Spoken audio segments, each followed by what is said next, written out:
Welcome, history enthusiasts, to an epic journey into the dark past of our world. When thinking of Rome's fall, we often blame the Goths for the empire's ultimate destruction. But the true nightmare emerged from the blinding sandstorms of the harsh Eurasian steppes.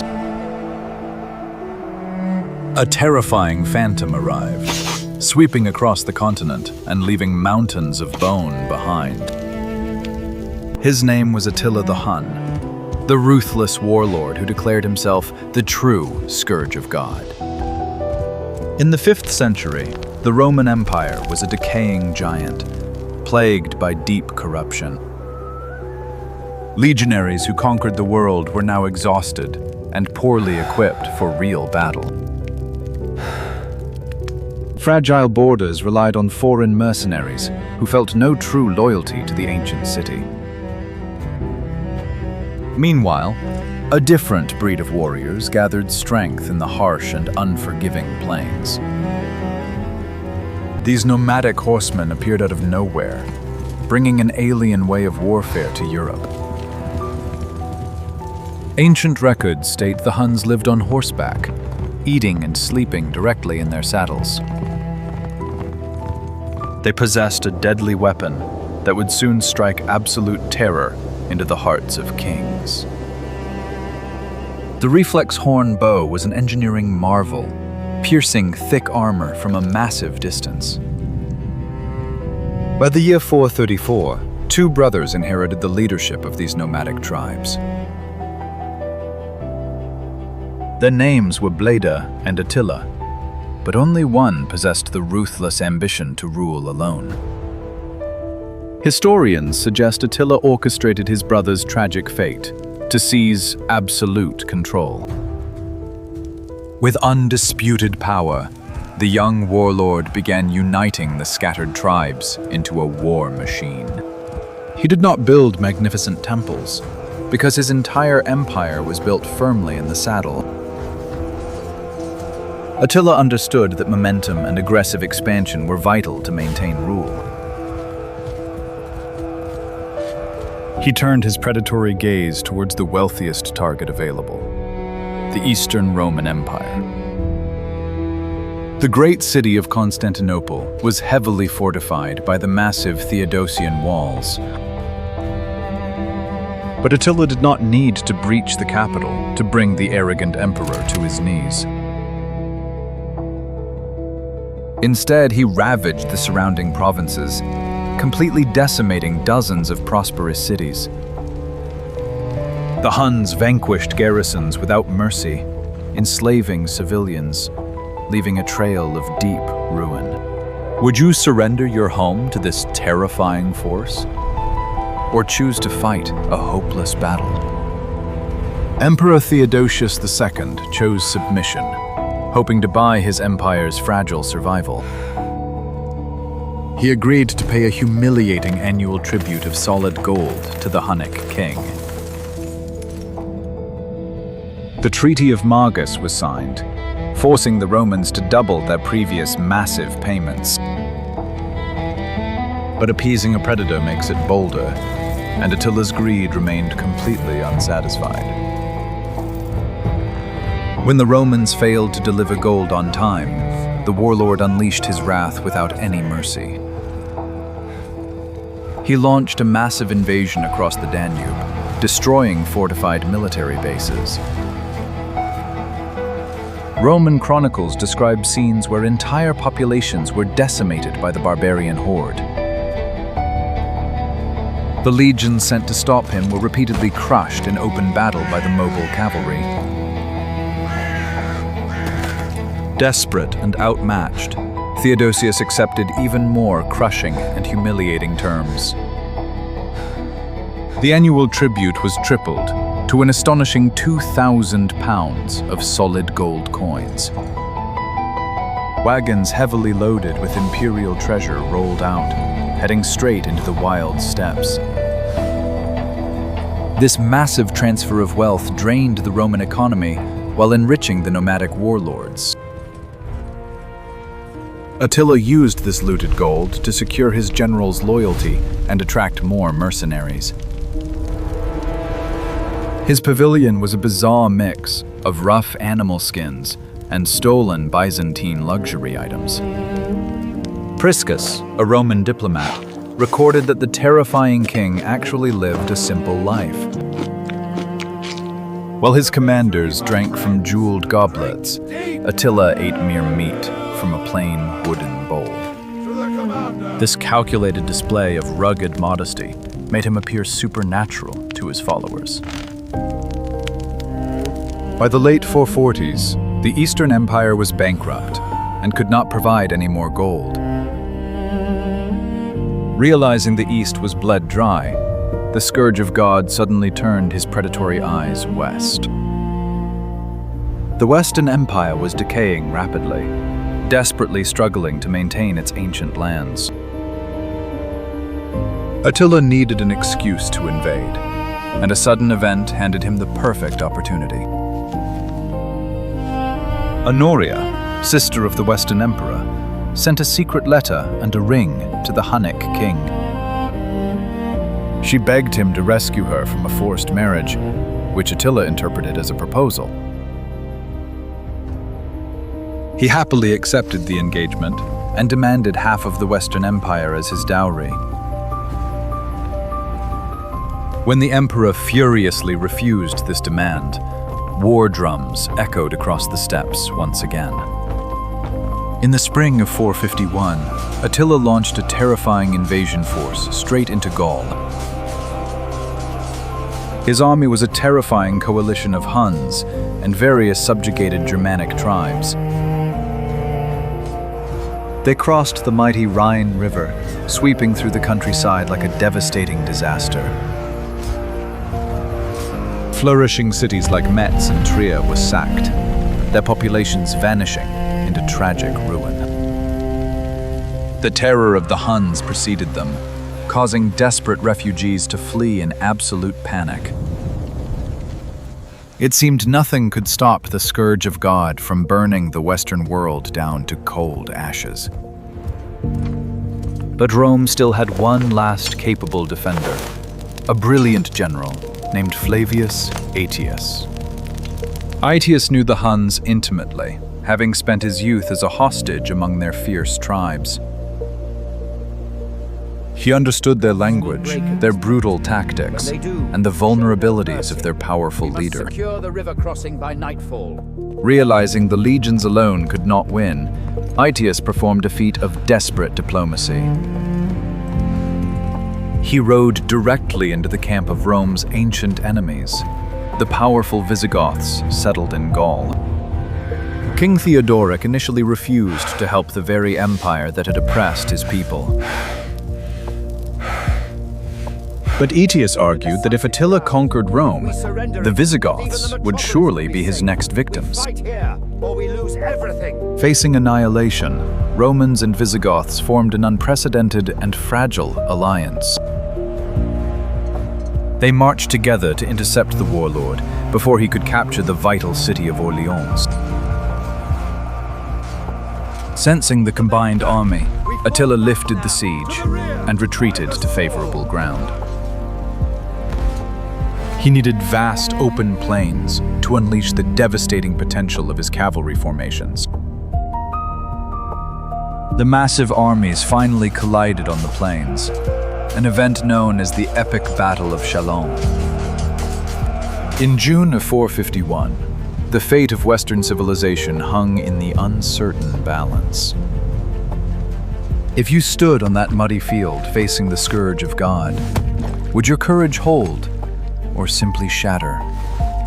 The scale of the confrontation was staggering, with thousands of warriors screaming in countless tongues. Attila placed his elite Huns in the center, opposite the mercenaries of the Roman line. Aetius took the left flank with Roman infantry, while Theodoric and his Visigoths took the right. The battle began with a ferocious charge that completely shook the very foundations of the earth. Arrows darkened the sky like a swarm of locusts, raining sudden demise upon the packed formations. The clash of iron echoed as the front lines violently smashed into each other with massive force. Attila's central assault broke through the lines, pushing deep into the very heart of the Romans. But Ætius had anticipated this aggressive maneuver, ordering a coordinated counterattack. The fighting devolved into a chaotic clash of close-quarters combat, where strict formations dissolved. During the savage conflict, sudden tragedy struck the brave Visigothic king fighting on the front lines. King Theodoric was thrown from his horse and met a tragic end by his charging cavalry forces. Attila believed this loss would shatter Visigothic morale and hand him the final victory. Instead of breaking, the enraged Visigoths crowned his son on the battlefield and fought back with fury. They launched a ferocious countercharge that pushed the exhausted Hunnic forces back toward their camp. As darkness descended over the plains, the immense conflict finally ground to an uneasy halt. Historians claim a small river running through the battlefield swelled and overflowed with crimson stains. Attila, cornered in his wagon fort, genuinely believed his final hour had truly arrived. Refusing capture, he ordered a massive funeral pyre to be constructed out of horse saddles. He stood upon the pyre, prepared to cast himself into the flames if the enemy breached the walls. But Ætius, the pragmatic Roman tactician, made a controversial and calculated decision. He knew destroying the Huns would make the Visigoths too powerful and dangerous for ancient Rome.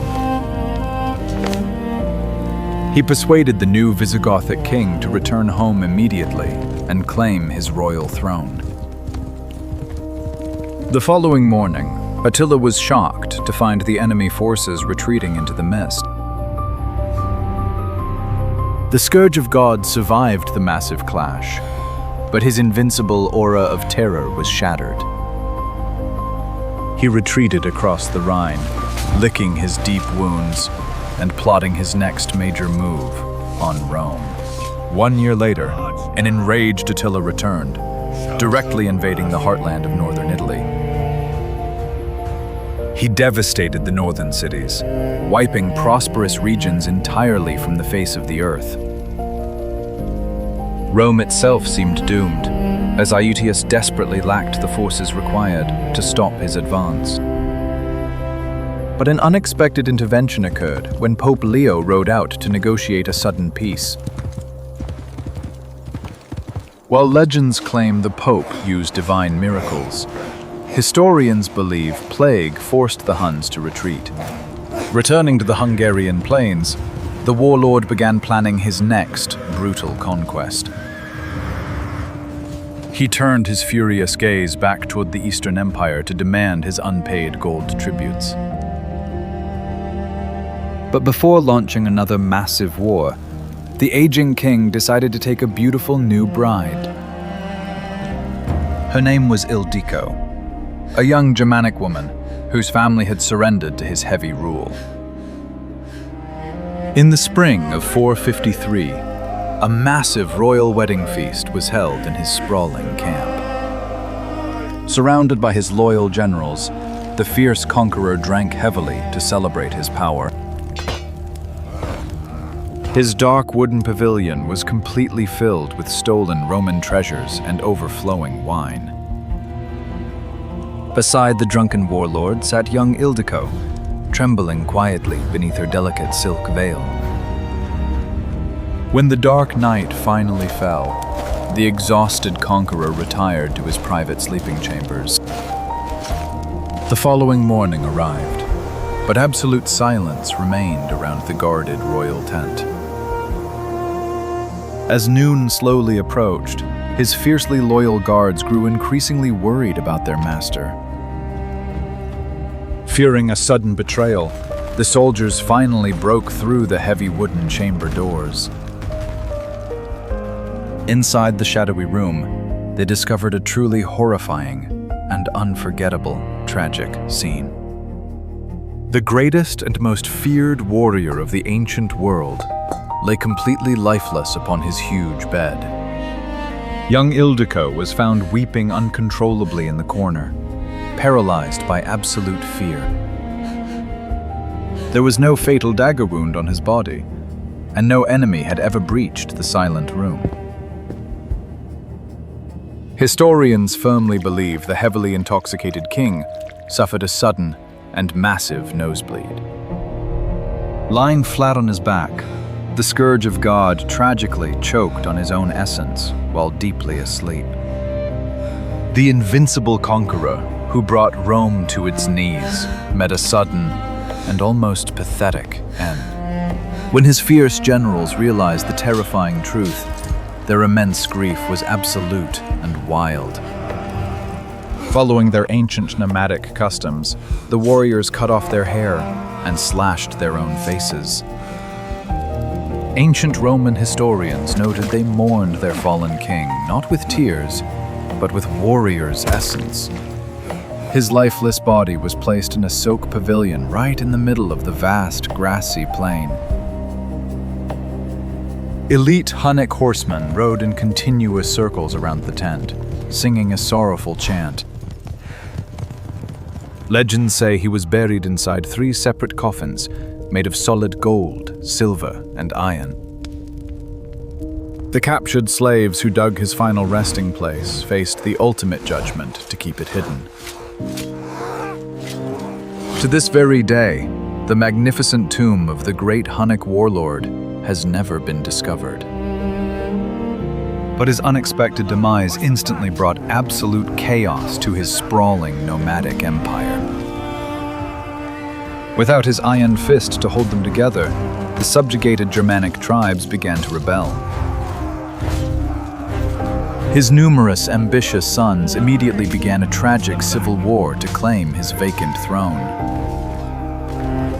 The once united and terrifying Hunnic war machine rapidly tore its own fragile heart apart. Just 1 year later, the rebellious Germanic tribes finally crushed the divided Huns in battle. The mighty Eurasian Empire vanished into the steppes almost as quickly as it had appeared. His sudden downfall proved that absolute terror is never a lasting foundation for a great state. The terrified Romans finally breathed a massive sigh of relief as the nomadic threat dissolved. However, the staggering damage inflicted upon the crumbling Western Roman Empire was permanent. Attila had severely weakened its fragile borders and destroyed its struggling economy. Within a few short decades, the legendary city of Rome would fall to barbarian kings. The ruthless Scourge of God had truly accelerated the violent end of Western antiquity. He remains a dark historical symbol of ultimate destruction and terrifying martial prowess. Even in modern times, the mere mention of his ancient name evokes images of burning cities. He was a solitary warlord who violently shook the foundations of the entire civilized world. His unforgettable legacy is forever written in the ashes of the mighty Roman Empire. We look back at his brutal reign as a terrifying warning from the darkest pages of history. He perfectly demonstrated that any massive empire built purely on fear will surely collapse. The once invincible Hunnic warriors faded slowly into the shadows of forgotten legends. They left behind no magnificent temples or written laws, only stories of survival. Attila's empire shattered the moment he died, proving that raw fear cannot sustain a lasting power. Do you think his cruel reign was sheer madness or a brilliant military strategy? Share below. If you enjoyed this dark historical journey, Please like this video, share it, and subscribe now.